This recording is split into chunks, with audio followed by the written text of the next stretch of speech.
Hi, welcome back to my channel. My name is Lisa Galloway, and this is Beauty from Inside and Out. Always love to get on here to share makeup and skincare. And today's topic is going to be, I think, an interesting one. It's going to be ingredients for skin of color and why it matters. So if that sounds something that you may be interested in finding a little bit about, keep watching. If you're here, then you woke up today. And that is a blessing. Don't take that for granted. Don't waste it. All right, guys, before I get started, clearly I've had a haircut since my last video. I think I like it a lot shorter. It's just easier to manage. It gives a little bit more of a bounce.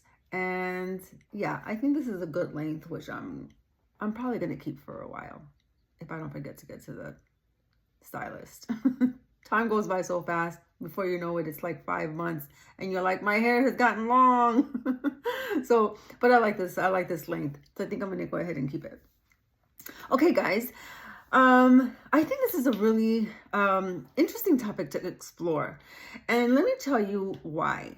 Because I have really placed a lot of special attention in the last, I'm going to say at least like 3 to 4 years, when I discovered my love for cream makeup with Saint.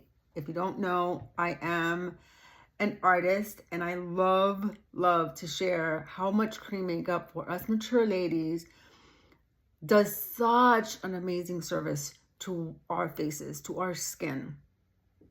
But because I started wearing this makeup, then I really wanted to go down the rabbit hole of skincare and how that really matters so much more than even the makeup that we're putting on our faces. I love makeup. I love what it can do to our faces, the color and what have not, that it just, allows our faces to express what and who we are, right?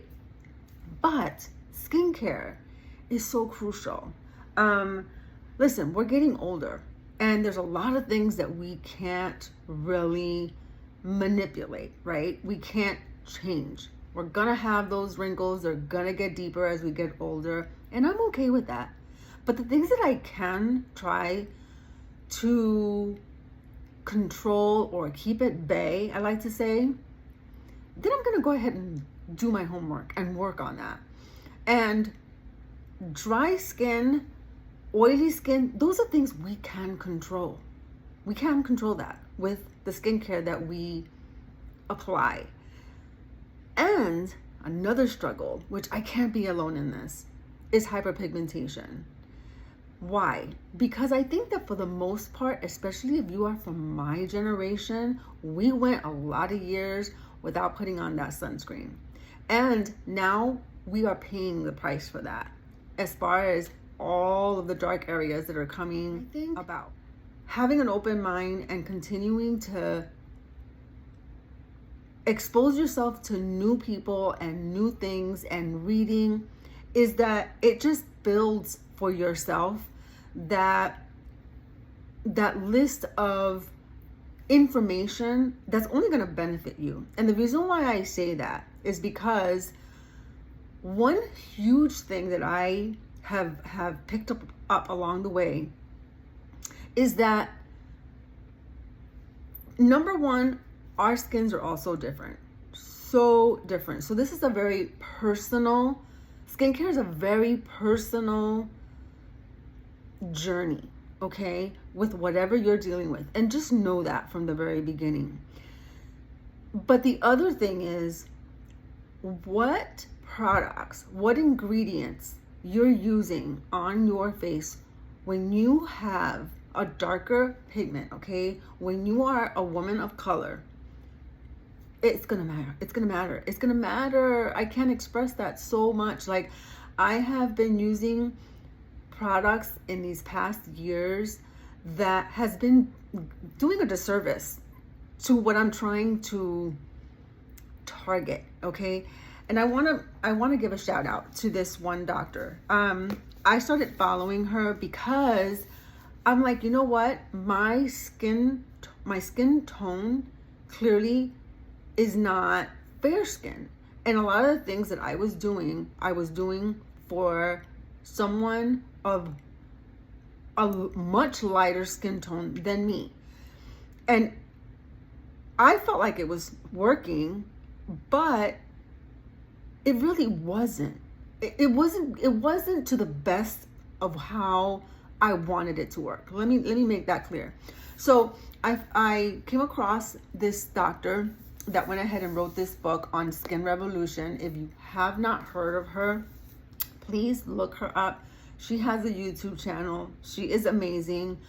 Her name is Dr. Vanita Rattan, and she is I believe, a chemist, formulator, and just really, her specialty is really just getting all those yummy ingredients in our skin products for women of skin of color. And the more I kept looking into her and her information, and this book is so good, I'm pretty sure you can still get it, educating yourself as best as possible, making sure that you are just grabbing as much information as you can to be able to do what it is that you need to do so that you're happy at the end of the day with the results that you're getting. And without getting into really a lot of details, like I said, you can go to her channel and you can find a slew of information. I just want to kind of cover a broader umbrella, okay? And at least give you something just like think about, because maybe this could be your struggle. And like I said, mine's is definitely the whole thing on hyperpigmentation. You know, call it what you want to. Darker spots, sun damage, acne, whatever that discoloring on your face, that could just be a nuisance for you, right? I clearly have on my makeup on today, but here's a picture of a before and after my makeup. You can clearly see how I have a lot of different tones. I don't have just one specific area with like melasma or hyperpigmentation. It's kind of like everywhere. So when I apply my makeup, I definitely have to do it differently than someone that may just be dealing with one specific area of that darkening spot, okay? Which is another topic, hugely on its own that we won't dive into. But clearly that's one of my struggles. And I was giving one specific example, products that after reading in regards to ingredients that have some kind of fragrance in it can be, okay, and all of this is just depending again on your personal experience, on what your journey is with your skincare. I am just targeting what I have found for me, and maybe it could be something that you can at least open up to finding out if maybe that's you. But fragrances in skincare can be just damaging what you're trying to achieve. And so I have eliminated, even though I just really enjoy, because it's all part of like the skincare regimen of like unwinding, fragrance and what have not. But I thought, you know what? If I'm taking the time and I am putting in the money and effort to do all these things for my skin, and it's still going to be a disservice to what I'm doing, I can get the fragrance somewhere else. Light up a candle, get the fragrance that way. Get a nice moisturizer that you can use maybe on your hands or on your body, on your face. Okay, so that's key. That was number one thing. The other thing was sometimes using certain ingredients that may be too strong for your sensitive skin. I was able to lessen some of the issues with my hyperpigmentation, and I'm still in that journey because I am slowly trying to switch over to ingredients that have less potency. Do you kind of like understand what I'm saying? Like, perfect example are two different categories. There's one in like retinols that you may use. There may be some that are very strong, and that if you're going in on them, they're not doing you any good, right? They're causing all kinds of other issues with flakiness and with just irritation and everything else. And so even though you want to go really fast forward and getting a handle on your hyperpigmentation, in the long run, you're miserable in the process of it, right? And so you may have to just stick to, and there's nothing wrong with it, with just using ingredients that are milder but are still doing the same thing. Niacinamide is a great ingredient to apply to your face that works well with all other kinds of skincare that you're putting on your face. You can use lactic acid, which is a much more milder for discoloring on your face. Azelaic acid is another one that you can use. And you don't have to feel like you need to go in heavy and strong on all of the ingredients because you're feeling like, I've got to do it all. I've got to do all of these steps or all of these, bigger punches on your face so that you can tackle that. And the other side of also just hyperpigmentation, as far as even melasma, as far as what I have read, it's something that it's a continual struggle. It's not something that you're going to take care of and then it's done. You'll be dealing with this on a regular basis. And so you may have to switch stuff up if something isn't working, and it's kind of like just what I even mentioned in my title about if you see that it's not and that you've been doing it for a minute, and that's kind of where I came across. It was time to switch it up. That kind of is the golden rule, I think, with anything, right? Why are you continuing to do the same thing if you're not getting any results from it? It's just truly the definition of insanity. So keep that whole thing in mind as well when it comes to using skincare. There's so many different things to use, and I believe, which is kind of what I have journeyed down, is just trying different things to see what exactly is going to work for a season. It may not even be that I'm going to use that forever because our faces are changing, right? They're going to change seasonally. They're going to change daily. And so, like I have mentioned in the past about just addressing your face every morning when you are ready to say, what am I going to use today? What does my face need today? What is it looking? How is it feeling?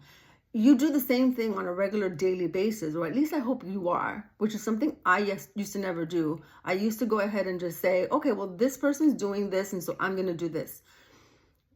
That is working well for them. And that's why I say that even if you're watching this and you are saying, okay, so now Lisa's telling me to do this, this, and this, and keep this away, and you use any of the information that you get from either this channel or anywhere else, and use wisdom in it. You know what I'm saying? Like, take what you're hearing from, even from, let me tell you, the best doctors that are out there, and do your research and see what's going to work for you. Because not only at the end of the day does something like personal skin being so different, so is our skin color, okay? And that was something that I just never even thought about, honestly. I just always thought, well, it's a face, it's skin, and, yeah, we're all different, but why wouldn't we all be using the same thing? As far as when it comes to the tone of skincare, of skin tone that you are, okay? And so, again, I'm learning so much. I'm continuing to learn. And when I do, and when I find things that have been like a light bulb moment for me, I want to put it out here because I enjoy when I'm hearing from someone something new, something different that I never even thought about. And it's refreshing. And it feels like, okay, another thing now that I can address, and I know how to go about it because I know now, right? So I hope that you give just some consideration on what I have said. Maybe it's been something that has giving you something to think about and to definitely check out this doctor. Okay, again, has a YouTube channel, and I think I got this book off of Amazon. I am still like, it's a very, heavy book. Okay, so I am still like even halfway through, but what I have learned has been unbelievably helpful when it comes to the difference between someone with skin of color. So if that has helped you in any, leave it in the comments. Let me know that you appreciate the information that I'm giving you. I really would appreciate your like and your subscription here to me, and I will catch you next week. Okay, bye.